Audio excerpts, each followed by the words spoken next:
I was just watching a YouTube video where a rabbi was talking about how Tikkun Olam has become so overused that it has become meaningless. Mm-hmm. Um, that everybody uses it to talk about whatever they want to talk about, and they have sort of evacuated it of actual meaning. So, what do you think? And Cindy, let's start with you. What do you think that term means? Uh, and then Rabbi Klaus will let you take a shot at that. Well, the technical definition of tikkun olam is to repair the world, to make the world a better place. And, going back to the discussion of conservative versus reform, my personal feeling, this is truly my opinion, and you, as the religious expert, you can respond, but my feeling is that repairing the world, making the world a better place for all people is core in the reform movement. That is what attracts me so much to it. It is about helping people live better lives through caring for them, feeding them, etc. And I think one of the things we haven't mentioned about Judaism, and probably one that will relate to our students, because Jews don't proselytize. We don't try to bring people to Judaism. You had mentioned the conversion class.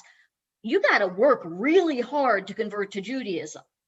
Other religions will come and say, like they did when we moved to North Carolina, oh, you need to accept Jesus as your personal savior, or you're not, or you're going to hell. People said that to my mother. Oh, Ronnie, we like you so much. If you don't accept Jesus, you're going to hell.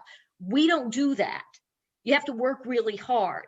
So when we say repair the world, we're not trying to convince people Judaism is the religion to come to. We're trying to help people in any way we can. And that is what I love so much about this temple and about the people at the temple. This is core, very, very important to help others. And it's just it helps my whole life come together, because I feel like that's what I do in my profession. And that's what I'm doing when I work with the temple and do other volunteer type work. I have also heard that the phrase tikkun olam has become overused. I think that there's validity to it, and I also don't care. Frankly. So, right, Litakein et ha'olam is to repair the world. That phrase, tikkun olam, you can't find it in the Torah. It doesn't exist. You can't find it in the Bible. It doesn't exist. The term itself was really kind of like coined and lifted up in the last, I'd say, 100 years. Does that mean it's invalid? No, it's super valid. Does it capture something that is core to Judaism? Yes, entirely.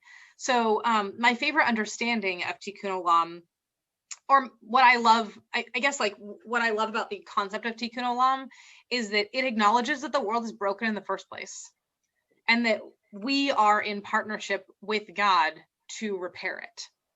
That it is in Judaism, you don't pray for things to change and then go about your merry way. You pray for things to change, and then you go out and you act toward making that change a reality. So I think when people use the phrase tikkun olam, they are understanding that component of what Judaism says. In Reform Judaism, we really lift up the prophets. And, there's a lot of religions who really love the prophets and don't remember that these guys were Jewish.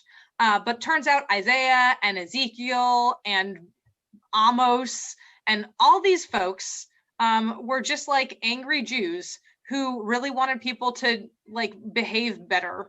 And they were real mad about it. And they yelled about it all the time, right? Like, is this the fast? Like, here you are going about your business, doing like checking off the boxes while there's people in the streets dying. What? I mean, like today. It's not a literal translation of Isaiah, but it's in there. And so tikkun olam is deeply connected to this idea that to create the world that you want to live in, to create the world as you envision it, you have to first recognize that the world as it is not the world as it should be. And then you have to be willing to take the actions to transform that world into the world it can be and should be. By the way, I've read recently that the phrase can be traced all the way back to sort of early post-Second Temple rabbinic Judaism. So all the way back to the first couple hundred years. So it's not just a recent invention. Maybe it's, you know, in the last 100 years, it's really been sort of brought to the fore and in its current understanding, I think that's modern. The phrase itself is old. It used to have a lot more to do, if I'm remembering correctly, with kind of like our role vis-a-vis exile. So we were exiled very early on, and ever since we've been trying to get right with God, and Tikkun Olam is connected to getting right with God. And it kind of comes out of Kabbalist, mystical Judaism. So, and the mystics in any religion are awesome. Yeah, and always sort of ahead of the curve on social justice issues. Totally. Yeah. But mysticism is such an individualistic phenomenon that they have trouble organizing. So, such a catch-22. We're still working at repairing the world, but we continue to work at repairing the world, all of us.